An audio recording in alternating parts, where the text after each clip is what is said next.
Hello and welcome to the world premiere of the new 911 GT3. Here you will find all the vehicles that we exhibit from time to time in the museum, and we are surrounded by so much history. The GT3 turned 25 this year. This car was presented in 1999 at the Geneva Motor Show. A legend was born. The race-ready driving machine and the 911 portfolio. Walter Röhrl did a lap on the Nordschleife in it in 8 minutes, even slightly under. The car is a race-capable driving machine with road approval. This was actually the birth of the GT3. The second generation 996, this car has even more differentiation from the Carrera. Interior revamped accordingly. Lighter seats, an engine that delivers 21 horsepower more and can rev up to 8,200 RPM instead of 7,600. With the 997 model that we see here, the GT3 became a permanent fixture in the 911 model range. 415 horsepower, in this case 8,400 RPM. And it was increased again in the second generation car we see here, 3.8 liters, 8,500 RPM. Racing technology wherever you looked. Its own brakes and a lift system for the customer was possible for the first time. This made it possible to lower the car and refine the aerodynamics even further. Getting even faster required the use of technology. The 991 platform gave us every opportunity here. This car was developed with a completely new 3.8-liter direct injection engine. A completely new engine, 9,000 RPM, 475 horsepower, coupled to an ultra-fast shifting PDK gearbox. The sport version was specially tuned for the GT3. With the 991 second generation that we see here, the manual gearbox was back. There was also a touring version for the first time. That is, a GT3 version without a rear wing for the driver. This brings us to the current 992 generation. The GT3 in the 992 version once again offers a quantum leap in technology. Double wishbone front axle, aerodynamics borrowed directly from the racing car, easily recognizable by the swan neck suspension, an even lighter chassis. This car, also available in a touring variant, was the most successful 911 GT3 to date. So much for history, but now we're looking forward to what lies ahead.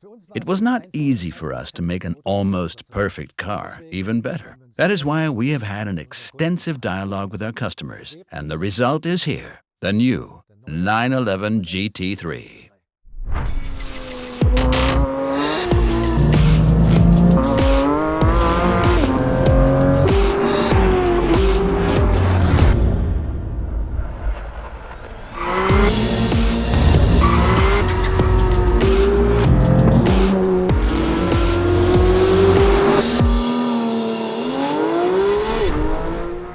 The heart of the GT3, it is still as it should be. A high-revving, naturally aspirated engine, 4 liters, 9,000 RPM, 510 horsepower. This time, however, coupled to a gearbox with 8% shorter gear ratios, similar to a 911 ST special model. 8% shorter gear ratios means more traction in every situation. But that's not all. The entire car is a little tighter in terms of styling than its predecessor, with aerodynamic revisions, particularly non-visible ones in terms of the gearbox and drive shaft cooling, but also in terms of brake cooling. We see the car here with an option package, the Weissach package, familiar from the RS models, for the first time now also available in the normal 911 GT3.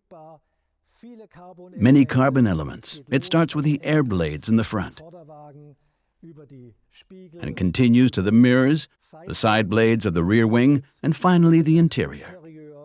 Magnesium wheels. These wheels alone are 9 kilograms lighter than the original alloy wheels.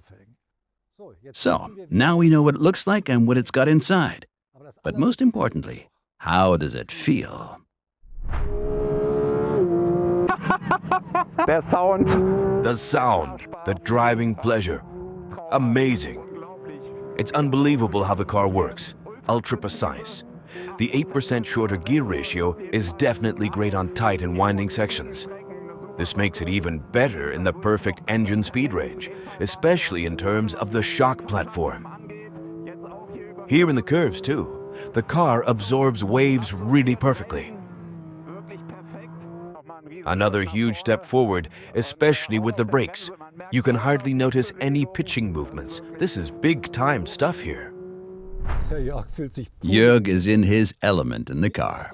This may be due in part to the fact that he finds a similar working atmosphere here to that in his racing cars. We have a new full bucket seat, and it has some advantages and gimmicks which I'll show you quickly.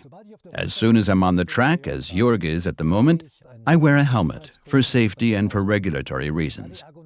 In order to improve ergonomics and simply create more freedom of movement for the headrest can be disengaged up here, which frees up additional space to ensure a more upright head position with a helmet.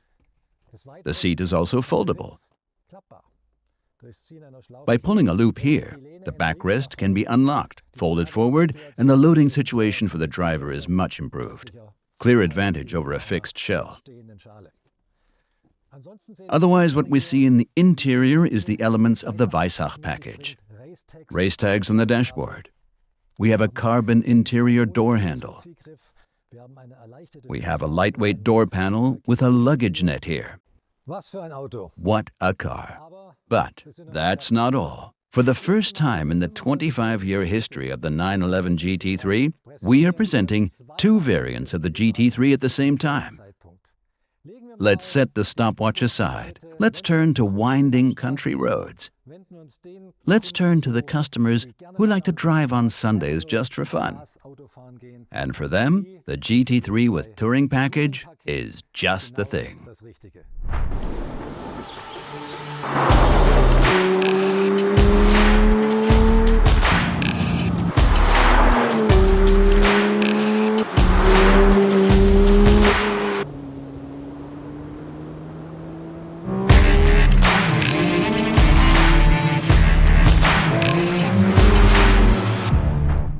And here the new 911 GT3 with Touring Package, the athlete in pinstripes, so to speak.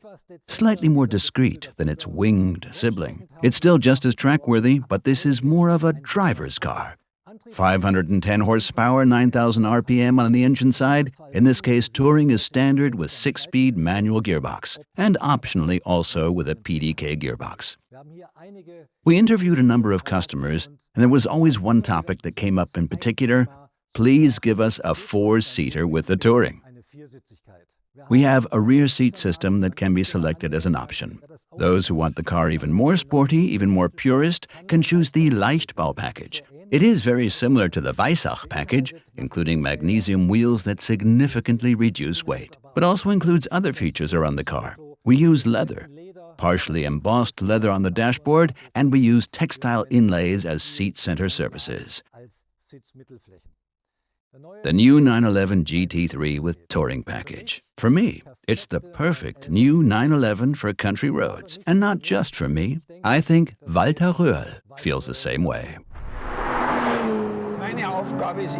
My job in principle is always to check the performance of the car. I have to drive fast and make sure that the car is still reasonably easy for the customer to control at the limit.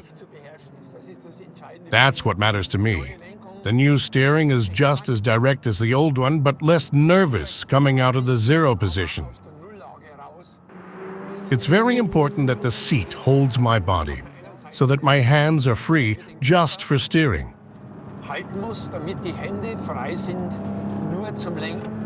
Transplanting these genes from a racing car into a production car, just as you would expect from Porsche. Despite all the regulations that exist, we still have a very compelling sound that just gives me this motivation, that feeling that I am sitting in a racing car, and that just gives me a thrill when I see the tachometer, hear the sound, and that reminds me of my active racing days. Driving a sports car, and on the other hand, a completely normal everyday car. Only Porsche masters this balance, and you can really feel it again with the Touring.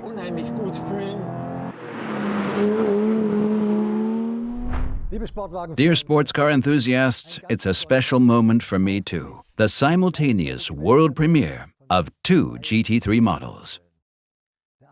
One more for the track, the other more for the road. But both offer an exceptional, unique, and quintessential GT3 driving experience. Both are even more emotional, even more individual, and exactly aligned with the wishes of our customers.